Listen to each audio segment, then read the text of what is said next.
কারো সন্তানের এইভাবে না যাক, এই দোয়াই করে আজকের ভিডিওটি শুরু করতে যাচ্ছি।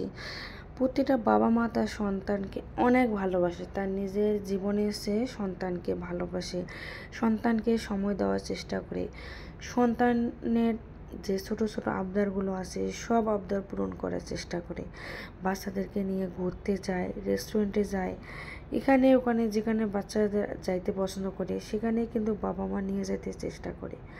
আর এই ছোট ছোট বাচ্চারা, এই ছোট ছোট শিশুরা অনেক আনন্দ নিয়ে বাবা মা কিন্তু যখন একটা বাচ্চা স্কুলে ভর্তি হয় তখন বাবা মা কিন্তু অনেক আনন্দ নিয়ে, অনেক উৎসাহিত নিয়ে বাচ্চাকে স্কুলে দিয়ে আসে, স্কুলে ভর্তি করে দেয়, স্কুলে নিয়ে যায়, তাকে টিফিনে খাইতে দেয়, আবার ছুটি শেষে নিয়ে যায়, আবার যদি কোনো বাচ্চা টিউশনের প্রয়োজন হয় তাকে টিউশনও করায়।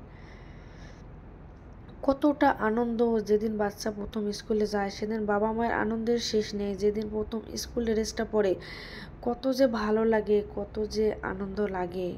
আর সে বাচ্চারা আজকে শুধু তার স্মৃতি, তার সব কিছুই থাকবে, খাতা কলম বই খাতা, তার স্মৃতিগুলো, তার খেলনাপাতি সব কিছুই আছে, শুধু সে বাচ্চাটি নেই।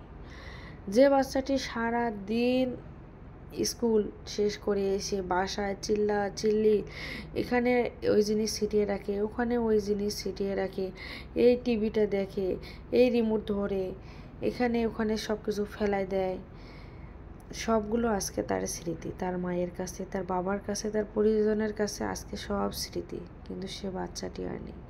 এর দায়ভার কে নেবে? এর দায়ভার কিন্তু কেউ নেবে না, শুধু বাচ্চাদের বাবা মা ছাড়া এই কষ্টটা কেউ বুঝবে না।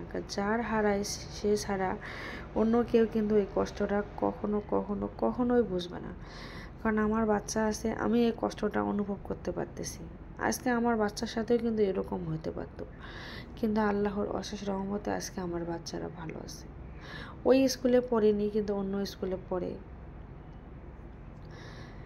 এই দেখেন, যার বাচ্চা স্কুলে যায় এখন সবাই আতঙ্কে আছে, আমার ছেলেও তো স্কুলে যায়, আমার মেয়েও তো স্কুলে যায়, এখন কিভাবে স্কুলে রেখে আসবে? কারণ কখন কার দুর্ঘটনা হবে কখন কেউ কিন্তু বলতে পারবে না।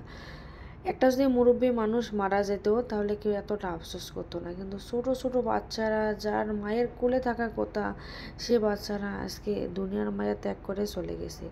যে এখন যে বাচ্চাদের বয়স, তারা এখন কাগজের খেলনা বানিয়ে বা কাগজের প্লেন বানিয়ে তাদের উড়ানোর কথা, আর এমন এক বাস্তব প্লেন এসে তাদেরকেই উড়িয়ে নিয়ে চলে গেল।